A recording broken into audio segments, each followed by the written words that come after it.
Je vais parler de l'éducation. Quand il s'agit de l'éducation, mes chers amis, on ne peut pas se tromper. Je ne peux même pas aller 10 pas pour réfléchir à de vous donner la réponse. La vraie réponse est que l'éducation coûte tellement moins cher ici au Canada par rapport aux États-Unis. Quand je parle de l'éducation, là, je parle vraiment d'académie sur le plan universitaire. Par exemple, aux États-Unis, je peux avoir en général, aux États-Unis, pour te faire 1 an à l'université, il te faut minimum 25 000 à 30 000 $ par an. Pendant qu'au Canada, les mêmes universités, même une seule année, tu vas dépasser 5 000 à 6 500 $. Vous voyez la différence, c'est à peu près de 20 000 $ de différence entre étudier ici au Canada et aux États-Unis, la différence. Maintenant, si vous êtes étudiant international, vous voulez immigrer ici, étudier ici, vous avez des confusions, soit immigrer aux États-Unis, soit au Canada. Là, ce que je vais vous dire, c'est votre choix. Si vous allez aux États-Unis, pour les étudiants internationaux, c'est à peu près 40 000 $ par an. Au Canada, c'est 12 500 par an. Ça sont toujours des écoles publiques. Je n'ai pas encore mis même, je n'ai pas encore parlé des écoles privées. Ici au Canada, les écoles privées, il y a 10 ans passés, 5 ans passés, j'avais une copine qui étudiait dans une école privée, université privée, qui était une étudiante internationale. Elle payait 28 000 $ par an. 28 000 $ par an. Il y a 10 ans passés, elle payait 28 000 $ par an. Une école privée, université. Même jusque-là, c'est encore moins cher comparé à l'école publique des États-Unis. Vous regardez. Donc, je n'ai pas parlé de la meilleure qualité, de meilleure. Alors les amis, en matière d'éducation, il n'y a pas match. Les États-Unis n'emportent sur le Canada en matière de frais de scolarité. Mais cependant, il y a des moyens pour pouvoir étudier moins cher aux États-Unis. Nous l'avons mentionné même dans notre livre. Et alors, si vous tenez vraiment à étudier aux États-Unis, pour les personnes qui suivent un peu l'actualité aux États-Unis, qui aiment les États-Unis, je peux dire, vous vous rappelez au moment d'Obama, ils ont créé ce qu'on appelle les community college. Voilà, tu peux commencer par un community college, tu tiens vraiment à étudier aux États-Unis. C'est l'une des meilleures options pour pouvoir étudier moins cher aux États-Unis. Donc, j'ai même eu à faire des vidéos dans lesquelles je vous ai donné quels sont les community colleges qui proposent vraiment des frais de scolarité très abordables. Sur ce point, je suis d'accord avec lui. Mais aussi, au Canada, il y a des universités qui coûtent excessivement cher. Par exemple, l'Université de Montréal, ça coûte excessivement cher. J'ai fait des recherches avant même de venir aux États-Unis. Je voulais aller étudier au Canada. Et l'Université de Toronto aussi, ça coûte excessivement cher. L'université que je connais au Canada qui ne coûte pas cher, ou les universités, par exemple les CGP au Canada, sont très moins chères. Et ce sont les écoles de formation professionnelle. Et à l'université de Saint-Boniface, c'est moins cher aussi. Et l'université aussi de l'université encore de Moncton. Voilà, voici un peu les universités que je trouve un peu moins chères au Canada. Sinon, dans l'ensemble, les États-Unis et le Canada, les études sont excessivement moins chères parce que les étudiants sont obligés, les nationaux, de prendre des prêts auprès des banques. Mais malheureusement, ils vont commencer leur vie professionnelle ou leur carrière avec des dettes vraiment parfois même de 100 000 $, de 200 000 $, de 300 000 $. Vous devez rembourser à la banque afin de, voilà, parce qu'ils vont soutenir pendant vos études, et donc c'est lorsque vous commencez à travailler, vous devez leur rembourser voilà, ce qu'on appelle les student loans.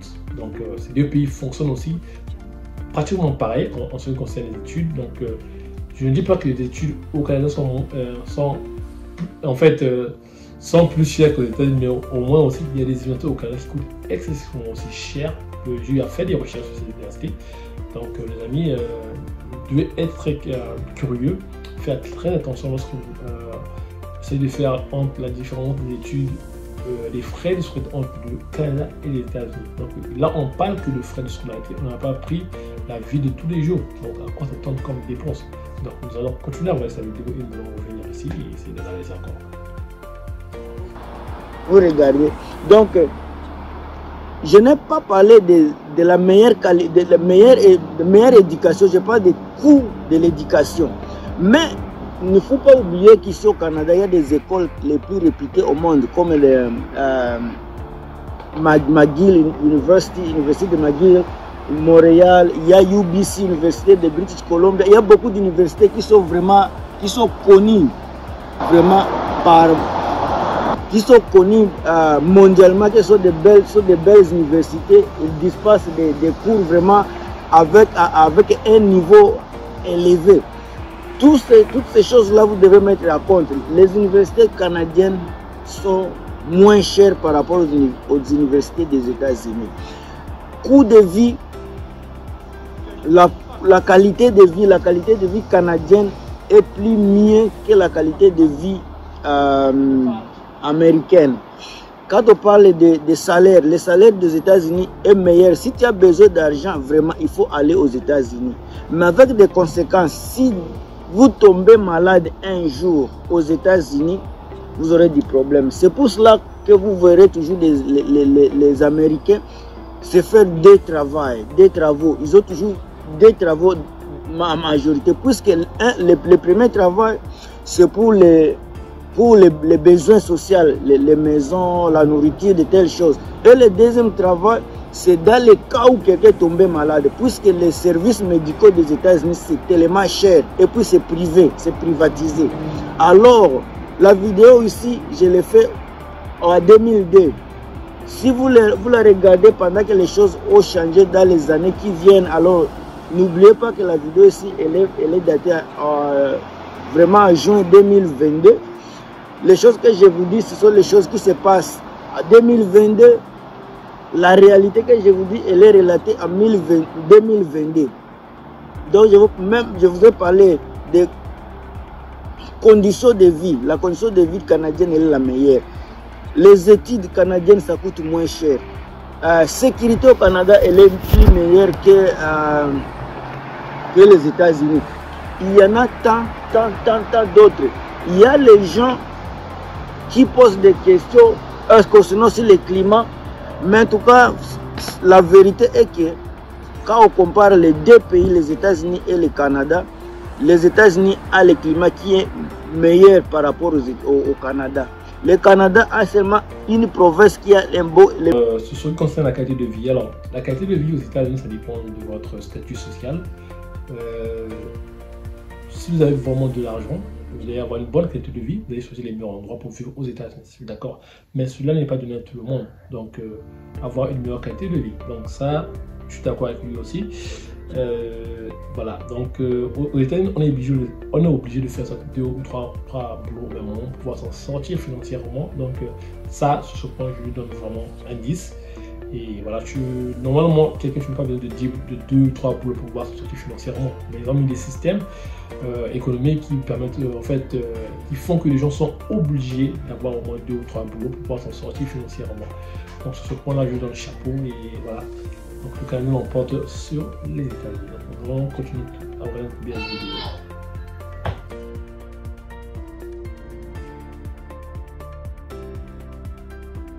Le bon climat, et c'est la Colombie-Britannique, là où je suis. Vous voyez, on est encore au printemps, il est 21h, mais il y a dans d'autres provinces, les gens portent toujours des t-shirts, des jaquettes, mais ici, on est déjà vraiment... C'est la province qui a presque un climat tropical, la province dans laquelle je me trouve au moment où on se parle. C'est la province qui a le beau climat, le meilleur climat du Colombie-Britannique, du Canada.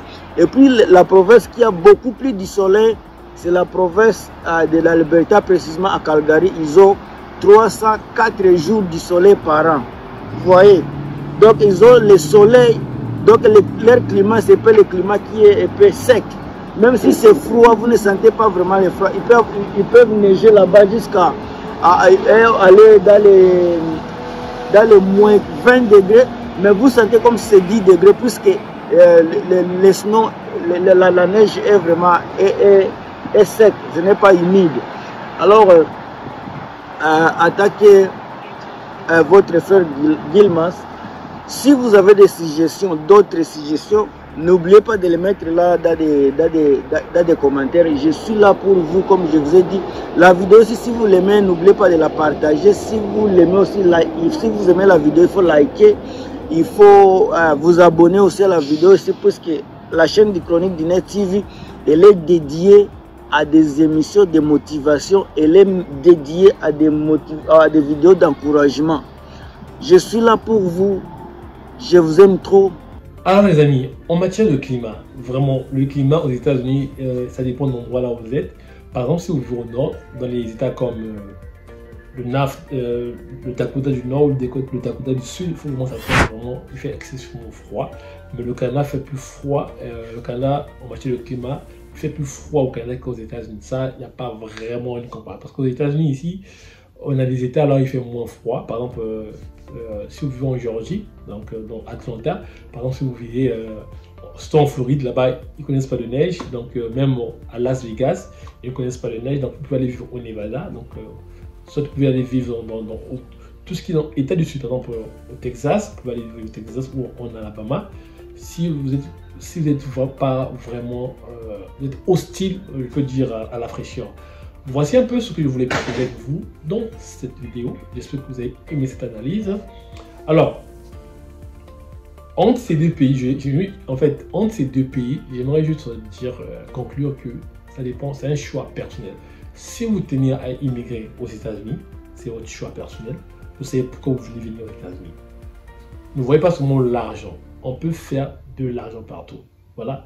Nous, quand on vient ici aux États-Unis, ou on va au Canada, on n'a pas de l'argent pour investir, pour créer des business. Il y a des gens qui viennent ici, comme des Chinois, des Indiens, qui créent des business, qui font de l'argent, donc qui deviennent des millionnaires.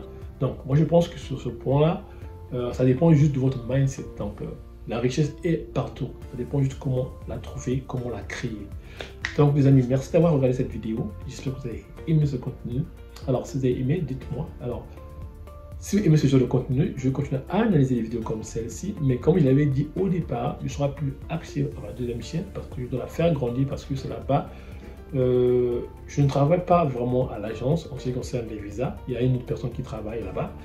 Et moi, je veux vraiment continuer à faire ce que j'aime, c'est-à-dire la programmation informatique, les business en ligne, le e-commerce. C'est vraiment ce que moi j'aime, et faire des vidéos YouTube en ce qui concerne les business et non vous parler vraiment de l'immigration. Donc, il y a un livre qui sera dédié à l'immigration désormais. Toute personne